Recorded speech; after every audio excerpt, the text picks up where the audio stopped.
Hello दोस्तों, welcome to काना classes. आज हम आप लोगों के लिए सी टेट जो एग्ज़ाम आपका 2022 दिसंबर से शुरू होने वाला है उसके लिए बाल विकास और शिक्षा शास्त्र के क्लास 2 लेके आए हुए हैं। यदि आप चैनल पर नए हैं तो चैनल को सब्सक्राइब कर लीजिए, क्योंकि इस वीडियो में हम आपसे 30 क्वेश्चन सॉल्व कराएंगे। अब आपको ये देखना है कि आप कितने क्वेश्चन सॉल्व कर ले रहे हैं। तो चलिए क्वेश्चन को देखते हैं दोस्तों। देखिए क्वेश्चन नंबर पहला, मनोविज्ञान को किसके विज्ञान के रूप में परिभाषित किया जाता है? तो इसके चार ऑप्शन दिए गए हैं, मन, व्यवहार, या ए और बी दोनों, या ये सभी। तो आपका कौन सा ऑप्शन सही होगा दोस्तों? ये मन और व्यवहार को विज्ञान के रूप में परिभाषित किया जाता है, तो यानी ऑप्शन नंबर सी आपका जो है करेक्ट हो जाएगा। तो चलिए अब अगले क्वेश्चन पे चलते हैं। देखिए अगला क्वेश्चन, क्वेश्चन नंबर दो। क्वेश्चन नंबर दो क्या कह रहा है? यहाँ पे दो रहेगा। क्वेश्चन नंबर दो, शिक्षा मनोविज्ञान का अध्ययन अध्यापक हेतु इसके लिए आवश्यक है क्योंकि पहला ऑप्शन, इससे शिक्षक को आत्मसंतुष्टि मिल सके, इससे वह दूसरों को प्रभावित कर सके, इससे वह अपनी परीक्षाओं में प्रथम आ सके, या इसकी सहायता से अपने शिक्षण को अधिक प्रभावशाली बना सके। तो आपका डी ऑप्शन सही होगा। शिक्षा मनोविज्ञान का अध्ययन अध्यापन हेतु इसलिए आवश्यक होता है क्योंकि जो शिक्षण होता है वो अपने शिक्षण को अधिक प्रभावशाली बना सके, यानी ऑप्शन नंबर डी आपका करेक्ट होगा दोस्तों। अब हम आगे बढ़ते हैं क्वेश्चन नंबर 3 की तरफ। देखिए क्वेश्चन नंबर 3, समाजीकरण की प्रक्रिया में शिक्षक के उत्तरदायित्व में शामिल है। समाजीकरण प्रक्रिया में शिक्षक के उत्तरदायित्व में क्या शामिल है ये हमें बताना है। इसके ऑप्शन दिए गए हैं, समाजीकरण, वातावरण का निर्माण, सामूहिक कार्यों को प्रोत्साहन, सांस्कृतिक कार्यों को प्रोत्साहन, उपयुक्त सभी। तो कौन सा आपका ऑप्शन सही होगा? इसमें होगा डी ऑप्शन सही होगा, उपयुक्त सभी। क्योंकि जो शिक्षक होता है वो जो है सामाजिक और सामूहिक और सांस्कृतिक तीनों कार्यों को प्रोत्साहन करता है छात्रों को। इसके लिए ऑप्शन नंबर डी आपका करेक्ट होगा दोस्तों। चलिए अगले क्वेश्चन पे चलते हैं, क्वेश्चन नंबर 4 पे। देखिए क्वेश्चन नंबर 4 आपका दिया है, बच्चे के बौद्धिक विकास में सबसे महत्वपूर्ण कारक क्या है? बच्चे के बौद्धिक विकास में सबसे महत्वपूर्ण कारक क्या है? इसके ऑप्शन दिए गए हैं, वय, सामाजिक परिवेश एवं परिवार में प्राप्त अनुभव, या प्राकृतिक रूप से स्वाभाविक विकास, स्कूल में परिस्थितिजन्य प्रयास है। तो आपका कौन सा ऑप्शन इसमें सही होगा दोस्तों? ऑप्शन नंबर बी आपका जो है इसमें करेक्ट होगा, सामाजिक परिवेश एवं परिवार में प्राप्त अनुभव, यानी ऑप्शन नंबर बी आपका इसमें करेक्ट हो जाएगा। तो चलिए आगे बढ़ते हैं क्वेश्चन नंबर 5 की तरफ।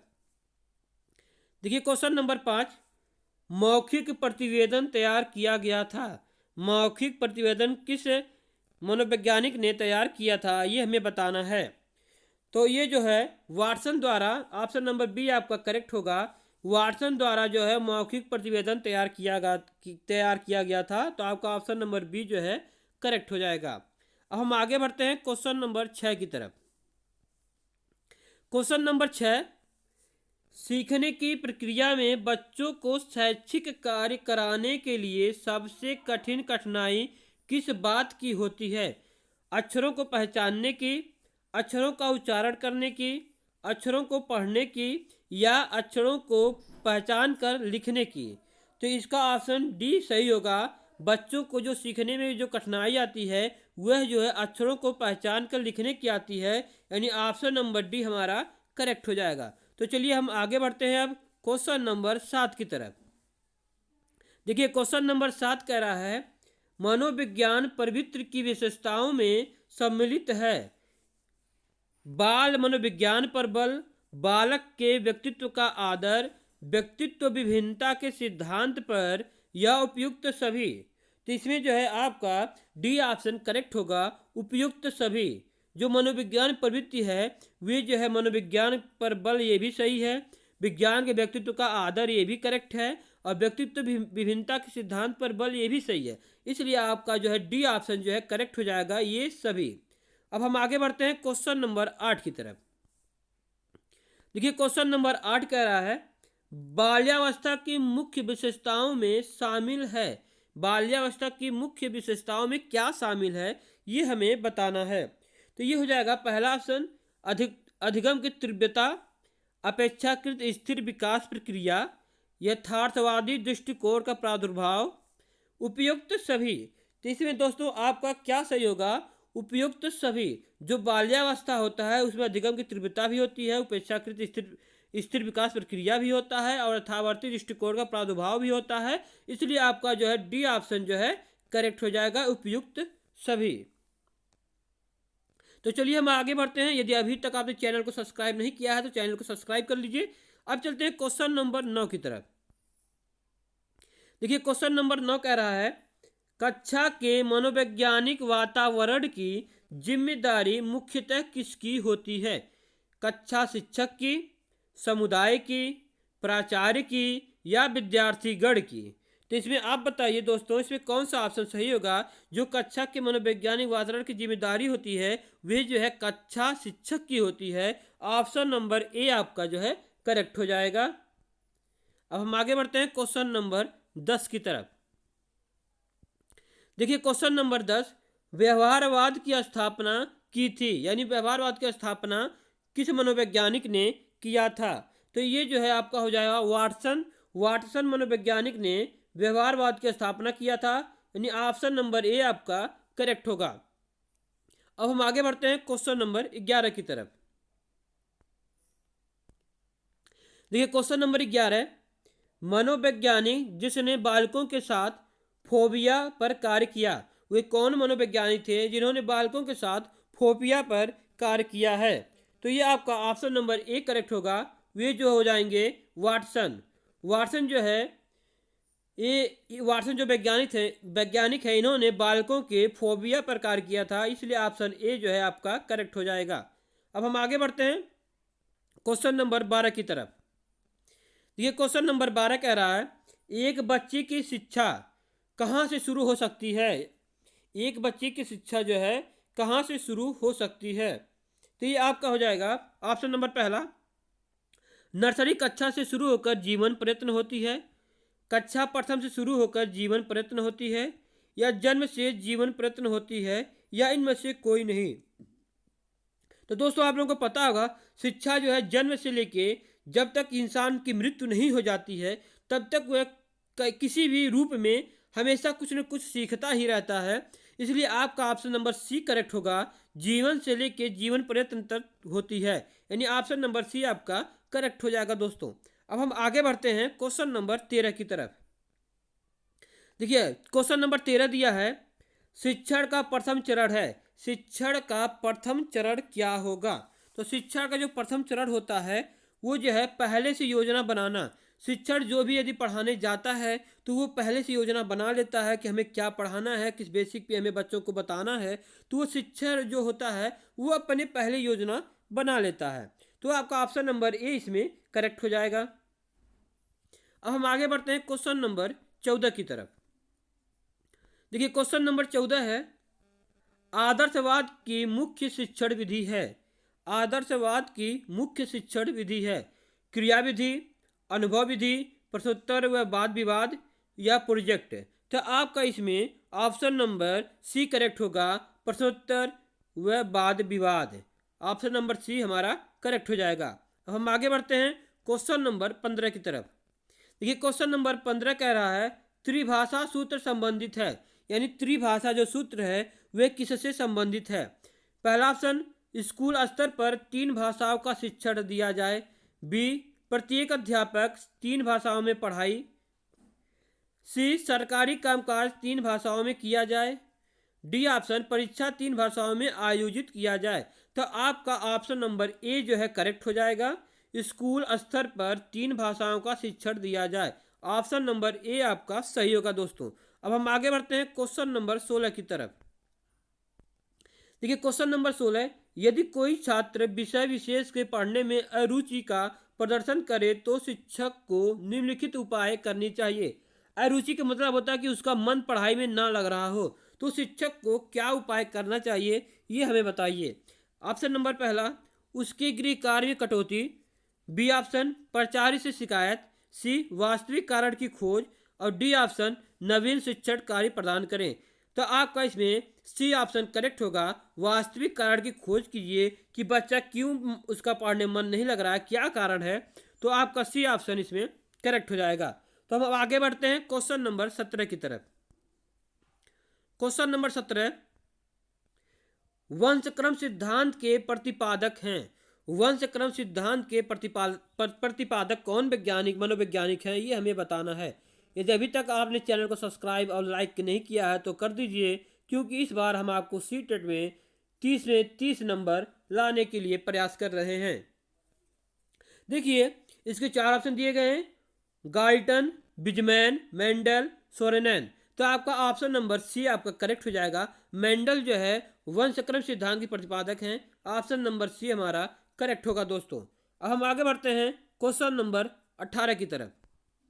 देखिए क्वेश्चन नंबर 18 जो है, किसी कक्षा में सर्वाधिक महत्वपूर्ण स्थान है। किसी कक्षा में सर्वाधिक महत्वपूर्ण स्थान कौन सा होता है, ये आप हमें कमेंट करके बताइए दोस्तों, जल्द से जल्द बताइए। देखिए इसका जो है ऑप्शन दिए गए, अनुशासन का, पाठ्य पुस्तक का, छात्र का, अध्यापक का। तो इसमें आपका जो है ऑप्शन नंबर सी करेक्ट होगा, छात्र का। छात्र का कक्षा में सर्वाधिक महत्वपूर्ण स्थान होता है। यदि छात्र नहीं रहेगा तो टीचर रूम को तो पढ़ाएगा नहीं, ना बोर्ड को पढ़ाएगा, पढ़ाता किसे है, छात्र को। तो महत्वपूर्ण स्थान किसका हुआ कक्षा में, छात्र का हुआ, यानी ऑप्शन नंबर सी हमारा करेक्ट होगा। अब हम आगे बढ़ते हैं क्वेश्चन नंबर 19 की तरफ।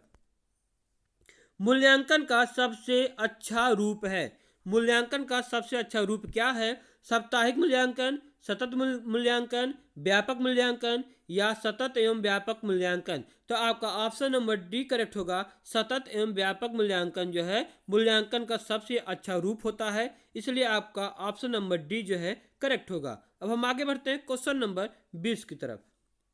देखिए क्वेश्चन नंबर 20, एक अच्छे शिक्षक को शिक्षण विधियों का ज्ञान अवश्य होना चाहिए, क्योंकि ऑप्शन नंबर पहला, इससे शिक्षण अधिक प्रभावशाली हो जाता है, इससे शिक्षण कार्य जल्दी संपन्न किया जा सकता है, इससे शिक्षण कार्य आसानी से किया जा सकता है, या इससे शिक्षण को आत्मसम्मान या आत्मविश्वास मिलता है।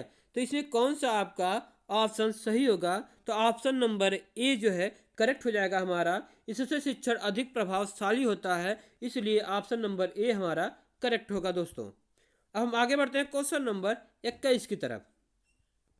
देखिए क्वेश्चन नंबर 21 कह रहा है, अध्यापक प्रशिक्षण उपयोगी है।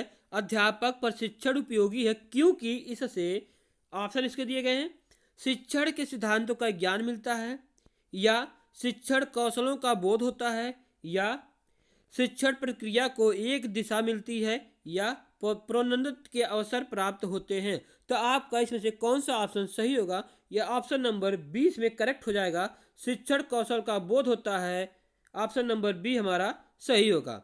इसलिए हम आगे बढ़ते हैं क्वेश्चन नंबर 22 की तरफ। देखिए क्वेश्चन नंबर 22 कह रहा है, अच्छे परीक्षण की विशेषता नहीं है। नहीं है कह रहा कि नहीं है, ये ध्यान दीजिए, क्वेश्चन को ध्यान से पढ़िएगा।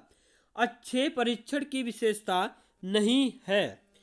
विश्वसनीयता, वैधता, वस्तुनिष्ठता, संक्षिप्तता।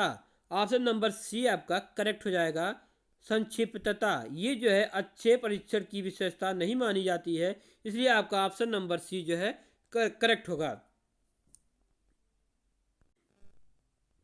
हम आगे बढ़ते हैं क्वेश्चन नंबर 23 की तरफ। देखिए क्वेश्चन नंबर 23 है, एक अच्छे मूल्यांकन परीक्षा के महत्वपूर्ण गुण होते हैं। व्यापक मूल्यांकन और व्यवहारिकता, वैधता, व्यापकता और मूल्यांकन, वैधता, व्यवहारिकता और मूल्यांकन, इनमें से कोई नहीं। तो कौन सा आपका ऑप्शन सही होगा, ऑप्शन नंबर सी हमारा करेक्ट हो जाएगा। वैधता, व्यवहारिकता और मूल्यांकन जहाँ पे होता है वही जो है एक अच्छी मूल्यांकन परीक्षा के महत्वपूर्ण गुण होते हैं। ऑप्शन नंबर सी हमारा इसलिए करेक्ट हो जाएगा। अब हम आगे बढ़ते हैं क्वेश्चन नंबर 24 की तरफ।